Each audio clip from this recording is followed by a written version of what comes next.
Assalamualaikum warahmatullahi wabarakatuh. Saya Zuraini binti Syuhaimi, nombor metrik 213564. Hari ini akan membuat pembentangan berkaitan dengan projek pembentangan dan refleksi kendiri bagi kursus FCE 3804 iaitu pengalaman awal di sekolah. Saya menjalani pengalaman awal di sekolah di SMK Seksyen 18 Shah Alam bertarikh 24 Julai 2023 hingga 4 Ogos 2023. Pertama sekali, ingin saya memperkenalkan Sekolah Menengah Kebangsaan Seksyen 18 Shah Alam atau nama ringkasnya SMK Seksyen 18 merupakan sebuah sekolah menengah kebangsaan yang terletak di Bandaraya Shah Alam beralamat Jalan Kelapa Bali 18/43 Seksyen 18 Shah Alam, Selangor, Darul Ehsan. Saya menimba ilmu di sekolah ini sejak daripada tingkatan 1 hinggalah tingkatan 5. Sekolah SMK Seksyen 18 berada di bawah Program Transformasi Sekolah 2025 atau TS25. Sekolah ini dikategorikan sebagai sekolah Grade A atau sekolah cemerlang akademik. Berikut merupakan maklumat seperti nombor telefon dan juga email yang boleh dihubungi terus kepada pihak sekolah. Seterusnya, mari saya ceritakan serba sedikit latar belakang SMK Seksyen 18. Pertama, misi. Misi SMK Seksyen 18 merupakan pendidikan berkualiti insan terdidik negara sejahtera. Seterusnya, moto. Moto SMK Seksyen 18 adalah berilmu berjasa. Yang ketiga, visi. Melestarikan sistem pendidikan yang berkualiti untuk membangunkan potensi individu bagi memenuhi aspirasi negara. Dan yang terakhir adalah 18 hebat di mana SMK Seksyen 18 dikenali sebagai SMK Seksyen 18 hebat. Hebat di sini merujuk kepada H. Husnul khuluq, E. Efficient, B. Bijaksana, A. Amanah dan T. Terbilang. Mari kita telusuri serba sedikit sejarah Sekolah Menengah Kebangsaan Seksyen 18 Shah Alam. SMK Seksyen 18 mula beroperasi pada tanggal 2 Disember 1990 di mana ketika itu hanya seramai 50 orang guru dan 1,100 orang murid sahaja yang ada. Sekarang, SMK Seksyen 18 sepenuhnya kelas aliran agama. Sesi 1993-1994 merupakan tahun perintis bagi kelas aliran agama KAA tingkatan 1. Projek pembangunan fasa 2 telah dimulakan melibatkan pembinaan 2 blok asrama pada tahun 1995 yang menempatkan sebahagian murid KAA di asrama. Berikut merupakan pentadbir Sekolah Menengah Kebangsaan Seksyen 18. Bermula dengan Pengetua Tuan Haji Kamali bin Murid, Penolong Kanan Pentadbiran Datin Hajah Azlinda binti Ahmad, Penolong Kanan Hal Ehwal Murid Puan Norini binti Hamzah dan Penolong Kanan Co-Kurikulum Puan Hajah Rohana binti Mukhtar. Seterusnya, saya perkenalkan guru pendamping saya sepanjang 10 hari di SMK Seksyen 18. Beliau merupakan guru mata pelajaran Bahasa Melayu saya semasa saya berada di tingkatan 5. Jawatan beliau sekarang ialah Ketua Panitia Bahasa Melayu. Nama diberi Puan Syarul Bariah binti Husin. Di sini saya kongsikan beberapa gambar persekitaran Sekolah Menengah Kebangsaan Seksyen 18. Yang pertama, koperasi sekolah. Koperasi sekolah menjual pelbagai jenis makanan dan minuman serta barangan keperluan sekolah. Yang kedua, Dewan Al-Madani. Dewan Al-Madani tempat berhimpunnya murid-murid dan warga sekolah untuk melakukan sebarang majlis atau program seperti majlis perhimpunan. Yang ketiga, asrama. Asrama menempatkan murid-murid dan juga beberapa orang warden asrama SMK Seksyen 18. Yang kelima merupakan bilik guru utama di SMK Seksyen 18. Yang keenam, sebarang aktiviti co-curriculum seperti permainan catur akan dilakukan di sudut catur. Dan yang terakhir, Surau Al-Madani. Surau Al-Madani tempat berlakunya ibadat dan majlis kerohanian. Berikut merupakan infrastruktur Sekolah Menengah Kebangsaan Seksyen 18 yang sempat saya rakam sepanjang 10 hari di sekolah tersebut. Pertama, makmal komputer. Kedua, sudut nilam. Ketiga, laman nilam. Keempat, kowe. Kelima, jaring kita semula. Dan keenam, bilik bahasa. Berikut merupakan serba sedikit infrastruktur yang saya letakkan di sini. Makmal komputer terletak di luar bangunan. Sudut nilam terletak di dalam bangunan dan terdapat beberapa sudut nilam di sepanjang koridor sekolah. Laman nilam pula terdapat di antara blok A dan juga blok B sekolah. Di situ terdapat pelbagai buku sastera ataupun bahasa Melayu yang boleh menjadi rujukan murid-murid. Seterusnya, kowe. Kowe terdapat satu di dalam bilik guru dan satu di koridor antara bangunan blok C dan blok D. Jaring kita semula. Jaring ini diletakkan di ruang tengah antara bilik kita semula dan juga makmal sains, dan di dalam jaring tersebut hanya boleh diletakkan botol kosong sahaja. Selain daripada botol kosong tidak dibenarkan. Dan yang terakhir, bilik bahasa. Bilik bahasa ini bertepatan dengan bidang saya iaitu Bahasa Melayu, dan di bilik ini terdapat kamus-kamus ataupun buku puisi, juga busana tradisional yang digunakan oleh murid ketika pertandingan sajak, syair atau pantun. Seterusnya, refleksi budaya sekolah. Sepanjang 10 hari menetap di Sekolah Menengah Kebangsaan Seksyen 18, saya dapat lihat sekolah ini mengamalkan budaya dan nilai yang positif serta baik dan boleh dicontohi. Pada gambar pertama dapat dilihat murid sedang mengemas kelas ketika ketiadaan guru. Yang bertudung hijau tersebut merupakan guru ganti iaitu guru kaunselor. Guru kaunselor mengarahkan murid-murid untuk mengemas kelas dan murid-murid akur dengan arahan yang diberikan oleh guru ganti tersebut. Seterusnya, gambar yang kedua. Gambar yang kedua menunjukkan semangat kerjasama yang tinggi dalam kalangan murid-murid. Di situ dapat dilihat murid lelaki maupun murid perempuan saling berganding bahu menyusun meja untuk melakukan ujian mendengar di dalam Dewan Al-Madani. Yang ketiga merupakan amalan yang dilakukan sejak saya masih bersekolah lagi. Amalan ini dilakukan setiap hari Jumaat iaitu membaca Yasin. Ketika bacaan Yasin, semua murid akan beratur dan duduk di dataran restu. Bacaan ini akan diketuai oleh dua orang murid lelaki.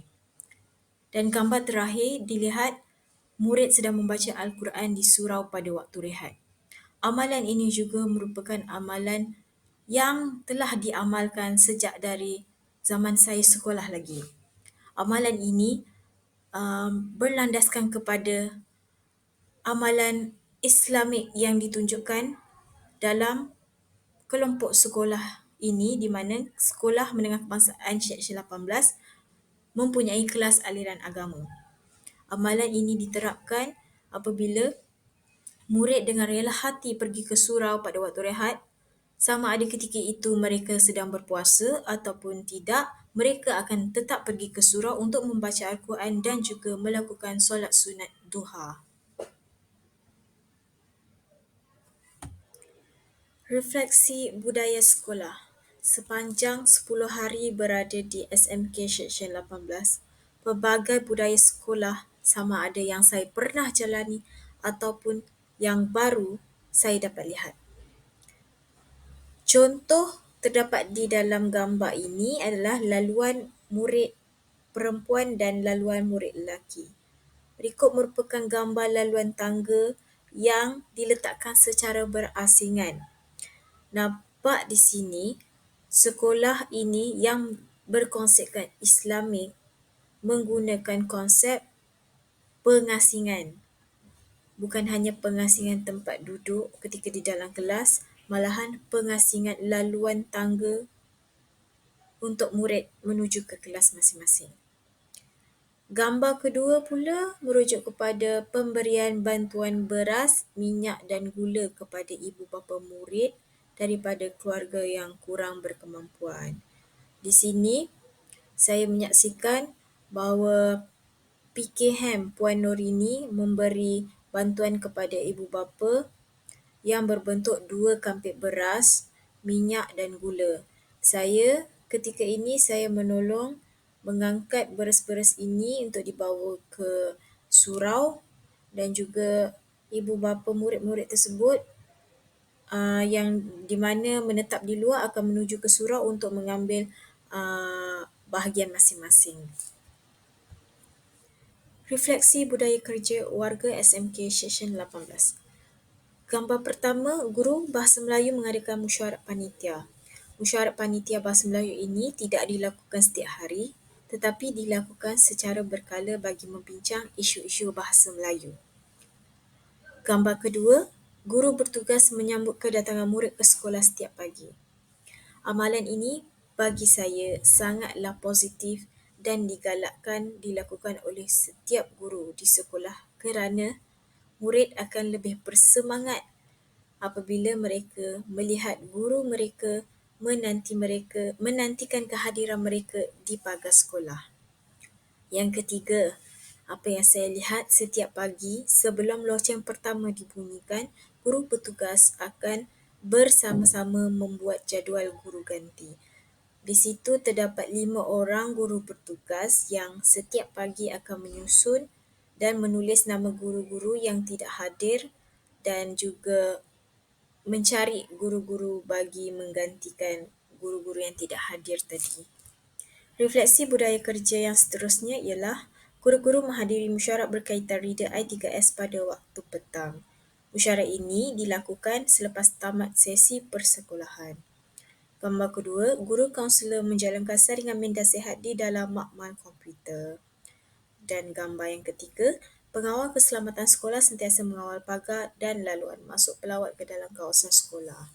Budaya kerja ini dilihat dalam aspek positif kerana bagi seorang guru selepas tamat sesi persekolahan, mereka sudah tiada lagi tugas di sekolah, tugas untuk mengajar sudah tiada, tetapi mereka masih komited terhadap kerja yang selain mengajar seperti berkaitan dengan Reader I3S, iaitu bagi seorang guru kelas, Reader I3S ini perlu digunakan untuk merekod kehadiran murid.